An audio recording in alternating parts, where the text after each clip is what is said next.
Welcome, students, back to the masterclass. I am absolutely thrilled to have you here for part 27 of our comprehensive journey through inpatient coding. Now, before we dive in, if you are enjoying this lesson, please like, share, and subscribe to this channel, and share it with friends for this free course on Decode Healthcare with Harshal. All right, today we're unlocking one of the most critical puzzle pieces in the entire coding system. We are talking about the approach. So grab your notes because this explainer is going to completely change how you read a surgical operative report.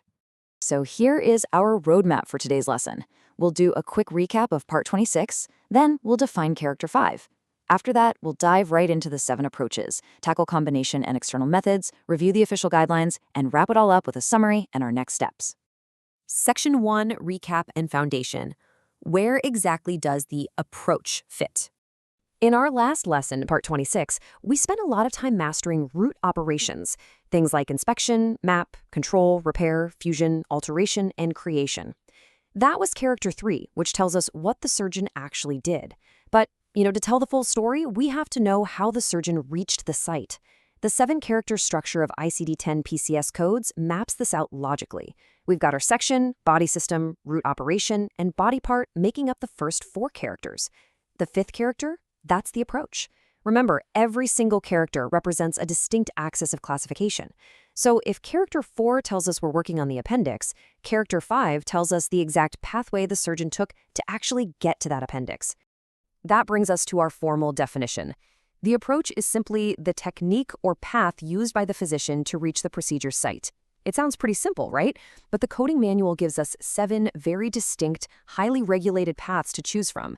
Mastering these is absolutely crucial. It's what differentiates a good coder from a great one, because choosing the wrong approach will completely derail your DRG assignment. Section 2, the 7 approach values. Open versus percutaneous. Let's start by contrasting the most traditional surgical method with modern, minimally invasive techniques. We kick things off with approach value 0, the open procedure. This involves cutting through the skin or mucous membrane and all the necessary intervening body layers to fully expose the site of the procedure. The physician is literally opening the body up to look directly at the organ. Classic examples of this would be a laparotomy, a thoracotomy, or an open coronary artery bypass grafting, also known as a COG. Basically, if the surgeon makes an incision to fully expose the site, you are coding a 0. Now we contrast that fully open method with 2 minimally invasive values. First up is value 3, which is percutaneous. This is an entry by puncture or a minor incision, but, and this is the key takeaway, with no internal visualization instrument. Think of a fine needle aspiration or a spinal needle entry. The doctor is feeling their way or maybe using external imaging, but they are not looking through a camera. Conversely, we have value 4, percutaneous endoscopic. This is also an entry by puncture or minor incision, but here, the surgeon uses a scope or camera to actually visualize the site. A perfect example is a laparoscopic appendectomy, where trocars are placed through the abdomen so the surgeon can watch their work on a monitor. Visualization is literally the dividing line between a 3 and a 4. Section 3, the 7 approach values, natural or artificial openings. So, what if the surgeon doesn't need to make a cut or a puncture because the body already has a door? Let's talk about procedures that utilize the body's natural orifices or surgically created stomas. We have 2 approach values here, and just like before, it all comes down to visualization. First is value 7, via natural or artificial opening. This is entry through an orifice, like the mouth, the urethra, or a colostomy stoma, without using a scope. Think of inserting a Foley catheter or a manually assisted vaginal delivery. Contrast that with value 8, via natural or artificial opening endoscopic. Here, we're entering that exact same orifice, but we are bringing a camera along for the ride. Examples include an EGD entering the mouth, a colonoscopy, or a hysteroscopy entering the vagina and uterus to visualize fibroids. Long story short, if there's an orifice and a scope, it's an 8. Section 4, combination in external approaches. Okay, we've covered 5 values so far. Now for the nuanced techniques that often trip up new coders. This is value F. Via natural or artificial opening with percutaneous endoscopic assistance. Yes, I know that is a mouthful. It's basically a combination approach. The surgeon is doing work through a natural opening, for instance, pulling the uterus down through the vagina, but they are simultaneously using percutaneous endoscopic trocars in the abdomen to assist in cutting the ligaments.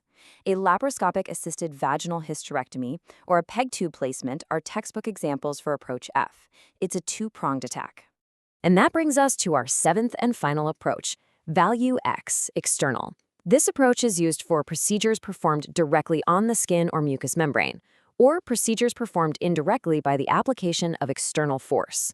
When a doctor performs a closed reduction of a fracture, they aren't cutting the patient open, right? They're using external force through the skin to snap that bone back into place. Applying a dressing, simple suture removal, or a closed reduction all get coded as an X. Section 5. Official PCS Approach Guidelines and Exceptions. Now that you know the 7 definitions, I need to prepare you for the coding curveballs. Because in the real world, operative reports get messy. To handle this, the coding clinic gives us strict official guidelines that override those basic definitions. Let's look at Guideline B5.2. This deals with a scenario where a surgeon starts an open procedure but uses a percutaneous endoscope to help see into a really tricky corner of the cavity. You might be tempted to look for a combination code, but the guideline is absolute here. Procedures performed using the open approach with percutaneous endoscopic assistance are coded to the approach open, value 0. In the hierarchy of approaches, open is king. If they cut the patient wide open, the approach is open, period. Let's move over to the external approach. Guidelines B5.3a and B5.3b explore the nuances of what is actually considered external, because sometimes a procedure happens slightly inside the body, but the rules still classify it as external. Let's break those down. Guideline B5.3a states that if a procedure is performed within an orifice on structures that are visible without the aid of any instrumentation, it is coded to X, external. Think about a tonsillectomy. The doctor opens the patient's mouth and can see the tonsils right there. Even though it's technically inside an orifice, because it requires no instruments to locate, it is classified as external. And B5.3b reinforces what we saw just a minute ago. Procedures performed indirectly by external force through body layers, like our closed fracture reduction, default straight to external. And finally, Section 6, Summary and Next Steps.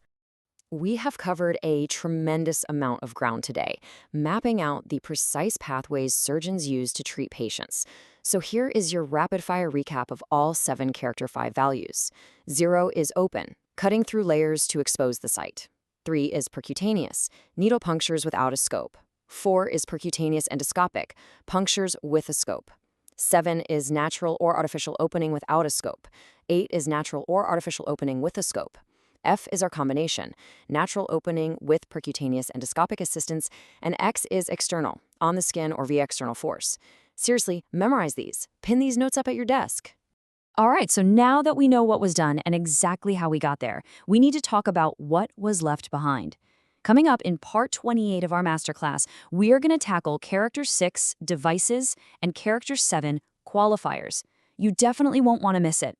If you are enjoying this lesson, please like, share, and subscribe to this channel, and share it with friends for this free course on Decode Healthcare with Harshal. Before you go, consider this. As robotic surgeries become increasingly complex in the coming years, how might the ICD-10 PCS approach values need to evolve to keep up? Keep studying, keep decoding, and I will see you in the next explainer.